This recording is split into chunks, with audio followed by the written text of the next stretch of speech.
We're all consumers. Every day we buy goods and services for a price.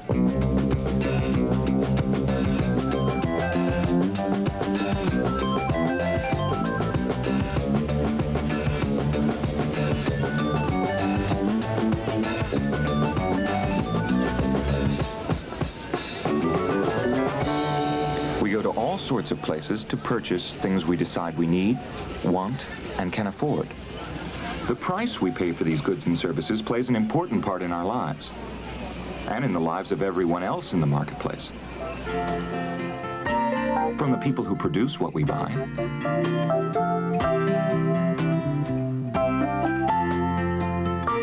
to the people who sell it to us.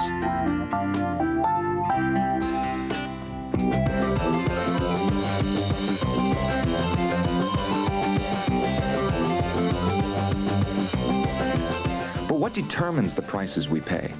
And how do these prices affect the production of goods and services we want?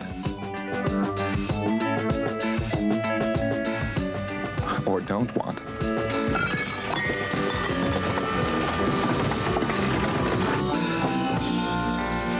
To understand why changing market prices makes such a big difference to us, let's take a look at the sugar industry. The production of sugar reaches around the globe. So when the size of the sugar crop changes in one part of the world, it affects the price of sugar and many other prices too. Let's see what happened when a stretch of bad weather affected the entire sugar beet crop in Eastern Europe and the sugar cane crop in the Caribbean. Bad crops abroad reduced the supply of sugar imported into this country. So the price of sugar went up. We use large quantities of refined sugar to produce many kinds of goods, such as soft drinks, candy, and a variety of sweetened foods. When the price of sugar went up, the cost of producing goods containing sugar also increased. Producers had to make a decision. How much of these goods could they afford to produce at the higher cost?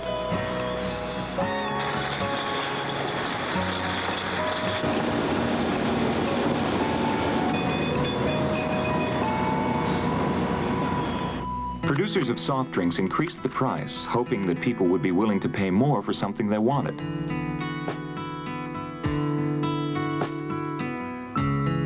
Across the country, the prices of soft drinks changed. Some people were willing to pay the higher price, and others were not. In some cases, incomes of people who sold soft drinks were affected, and so were the incomes of people who made them. But that was just the beginning.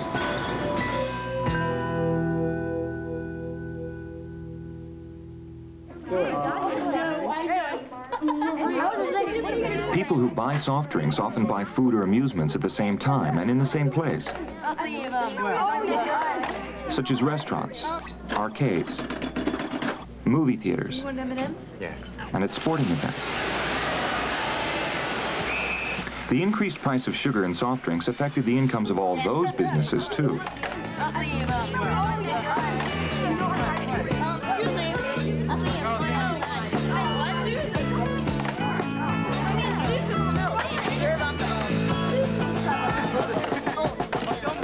Because if cola is more expensive, consumers might decide to buy something else or go without.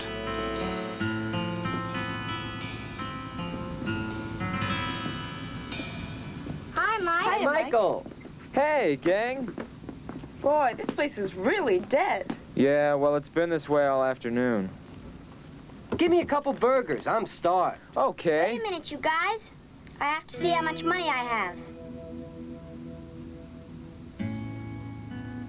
Mike, have things gotten more expensive here? Price of soft drinks has gone up a little. A little? I only have $1 left. Is that still enough to buy an orange soda and some fries? Not anymore, but Come you can on. split some fries. Are we gonna eat here or not? I'm hungry. Well, I wanted a large cola, but I wouldn't have enough left for a cheeseburger, and I want that too. So let's go someplace else. See you later, Mike. See you, Mike. Bye. Thanks a lot. I tried, Mr. Green. I know, Mike. Business just hasn't been that good lately. In fact, I'm gonna have to let you go. Hey, it might not be for too long. Look, as soon as these prices go down, business will pick up. Then you can have your old job back again. Sorry, Mike.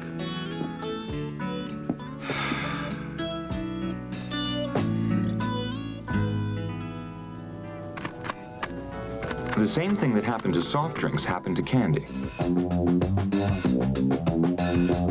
Faced with an increase in the cost of sugar, producers of candy increased their prices as well.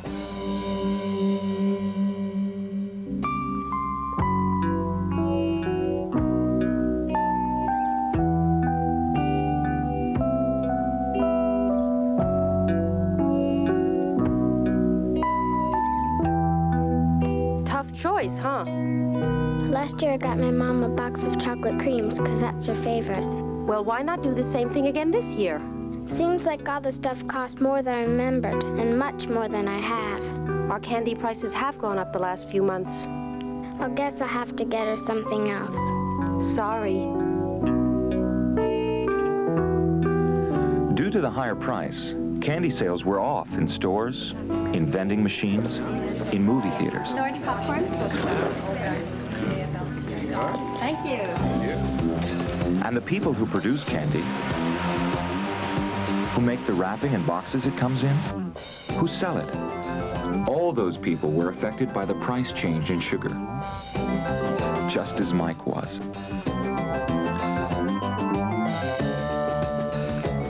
Higher sugar prices eliminated some buyers of certain sugar products. So these consumers found other goods they were willing to pay for that they could substitute for those with sugar in them.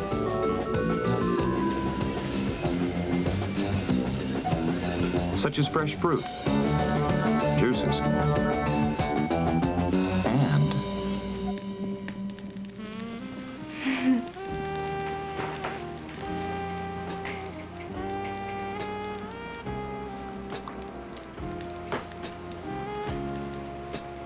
I brought you a little present.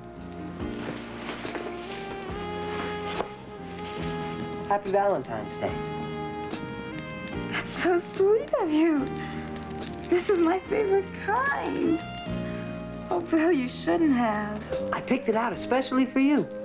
Go ahead, open it up.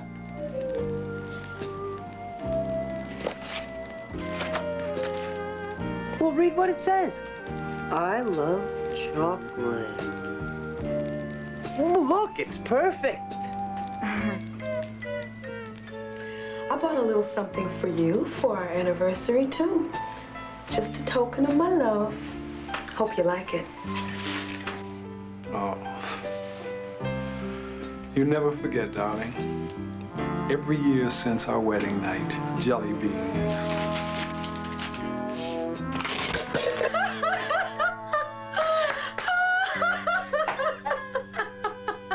Not this year.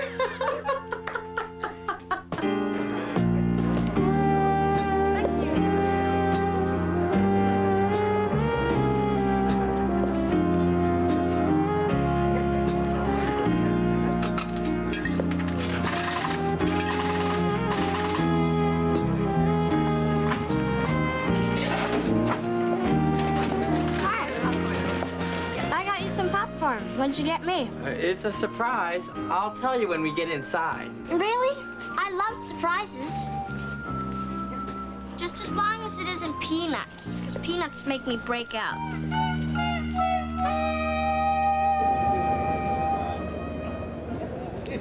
the incomes of many people were affected by the changing market price of sugar. For some producers, higher sugar prices meant less income, and this affected their ability to purchase products for themselves and their families. For producers of substitutes, business was good. The increased demand for their goods and services meant that they had additional income to buy the things they wanted. Sugar growers in the United States benefited from the decreased supply of imported sugar. Because there was less foreign sugar, the price of sugar went up everywhere, and U.S. growers found that their crops were worth more. The high prices they received for their sugar made it possible for them to purchase more goods and services than they otherwise would have been able to afford, such as new farm tools, which in turn affected the incomes of producers and sellers of those tools. I'll give you a call. Jim, I'll be right with you. Okay. Because their customers had more money to spend on the products they offered. Say hello to your husband. Bye-bye. Okay, Jim. You know, I didn't think I'd be buying this model so soon. Oh, yeah? Had a good year, huh? Price of sugar beets skyrocketed. I had the crop sold before it was out of the ground. That's great. Okay, I'll write you. Let's see. J.R. Brown. Since U.S. sugar growers had more money to spend on themselves and their families, the incomes of all sorts of people who weren't even part of the sugar industry were also affected.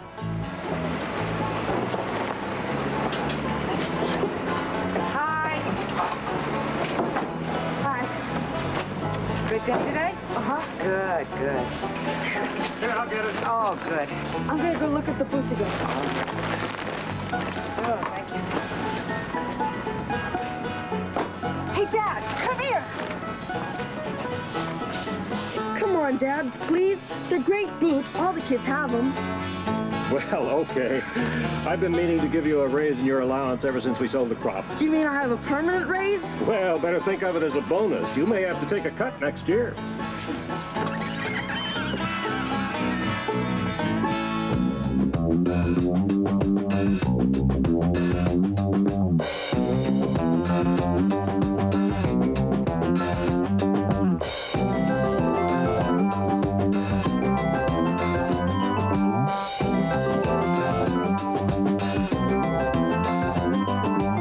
So, the increase in the price of sugar made a difference in the lives of lots of people. For some, the increase influenced their decisions on what they would or wouldn't buy. But for others, the changing price of sugar affected their incomes. For Mike, this was bad news. For sugar growers, this was good news.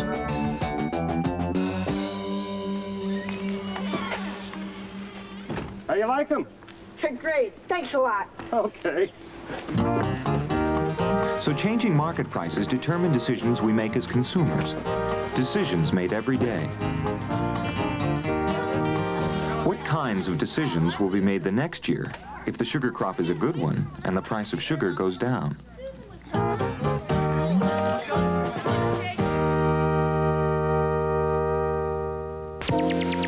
The content for Give and Take was developed with funds from a consortium of 45 state and provincial education agencies.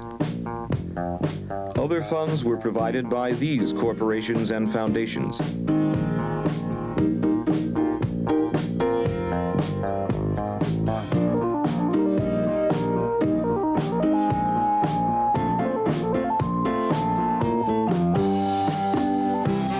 Additional support was provided by the Office of Consumers Education, U.S. Department of Education. This program was produced by the Educational Film Center under the supervision of AIT, the Agency for Instructional Television.